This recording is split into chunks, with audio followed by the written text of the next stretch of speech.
लौकिक को अलौकिक में परिवर्तन करना। और उसके लिए बहुत सारी बातें हमें बताई हैं, मुख्य रूप से 4 बातें जो कि हमारे साथ कॉमन रूप में व्यक्ति यूज करता है। उस कॉमन को परमात्मा ने अलौकिक रूप से बताया है।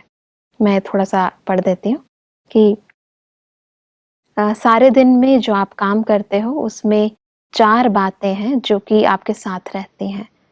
कॉमन और स्थूल बात है। एक तो कुर्सी साथ रहती है, दूसरा कलम, तीसरी फाइल और चौथी भागदौड़। तो इन चारों को लौकिक से अलौकिक में लाओ। तो उसके बारे में लिखा है कि कुर्सी पर जब बैठो तो वो तख्त याद करो, कलम उठाओ तो कमल के फूल को याद करो, कमल का फूल बनकर कलम चलानी है। फाइल को देखकर अपना पोता मेल याद करो कि मेरी फाइल में परमात्मा अभी क्या सही करते होंगे। भागदौड़ तो है, लेकिन सीढ़ी से उतरना और चढ़ना।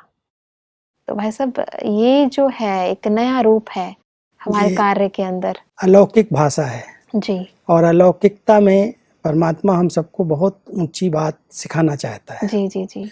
क्योंकि जो ऑफिस वर्क करने वाले हैं, हाँ जी। ये जो भाइयों का ग्रुप बाबा के सामने है जी। वो अधिकतर ऑफिसर्स का ग्रुप है जो ऑफिस की ड्यूटी पर रहते हैं। जी। तो ऑफिस में जाएंगे तो उनको ये चारों चीजें करनी पड़ती हैं। बिल्कुल। पहले उनको कुर्सी मिलेगी, वे कुर्सी पर बैठेंगे। हाँ जी। फिर उनके हाथ में कलम होगी, फिर फाइलें आएंगी, साइन करेंगे। फिर कोई कार्य पड़ेगा तो इधर उधर जाना आना, मिलना, इसको बताना, उसको गाइड करना, भाग दौड़ करनी पड़ती। तो परमात्मा इसको अलौकिकता में बदल रहे हैं। कुर्सी तख्त के रूप में दिया निर्माणता का, बहुत निर्माण चित्त होकर के कुर्सी पर बैठो, उस आसन पर बैठो। कलम जो कमल से एक संज्ञा दी, कमल का फूल जो है उसकी एक विशेषता है, कीचड़ में रहता है, पानी में रहता है, लेकिन कीचड़ और पानी का प्रभाव उसके ऊपर नहीं आता। तो वो स्थिति रहे बहुत न्यारी होकर के, निर्लिप्त भाव से कोई भी कार्य करो, फंसो नहीं, उसके प्रभाव में नहीं आ जाओ। जी। कमल फूल की तरह निर्लिप्त भाव, न्यारा भाव, जिसके ऊपर कोई भी विकारों का लेप छेप ना रहे, वो कलम की संज्ञा दी है। जैसे कलम चलती है ना, तो कलम से जो लिख दिया जाता है वो राइट रॉन्ग जो लिख दिया वो सत्य हो जाता है। तो उस समय ध्यान रखना है कि कोई ऐसा ना हो जाए जो उसमें विकारों का कीचड़ आ जाए। कमल बन करके कलम चलाओ। जी। तीसरी स्थिति फाइल की है। जो फाइल हमारे हाथ में आती है तो उस पर साइन करते हैं हम। जी। तो परमात्मा हमारी फाइल में क्या साइन कर रहा होगा, वो ध्यान रहे कि हमारी फाइल जो चल रही है उसके आगे आ रही है, जो कर्म हम कर रहे हैं वो फाइल के अंदर लिखे जा रहे हैं। उसमें परमात्मा क्या साइन करेगा, राइट है रॉन्ग है, कितनी मार्क्स देगा।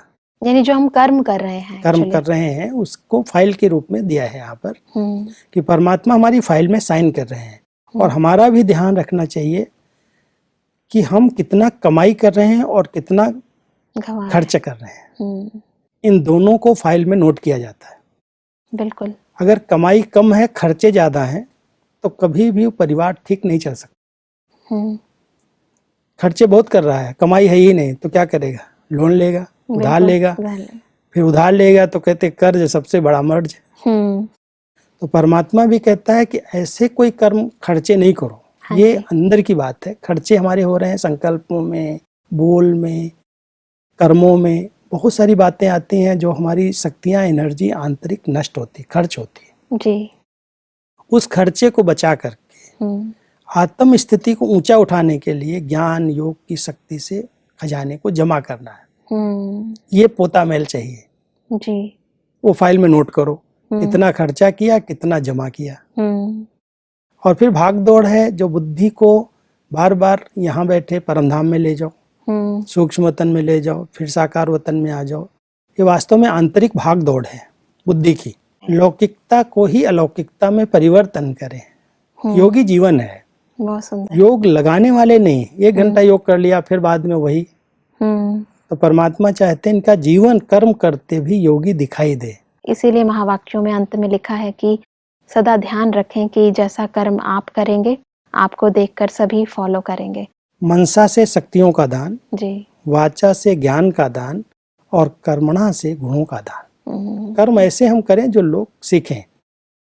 कितना हल्का है, कर्म करते हुए कितना मुस्कुरा रहा है, कितना निश्चिंत है, कोई तनाव नहीं इसके चेहरे पर, तो लोगों को प्रेरणा मिलती है, कहें या ना कहें।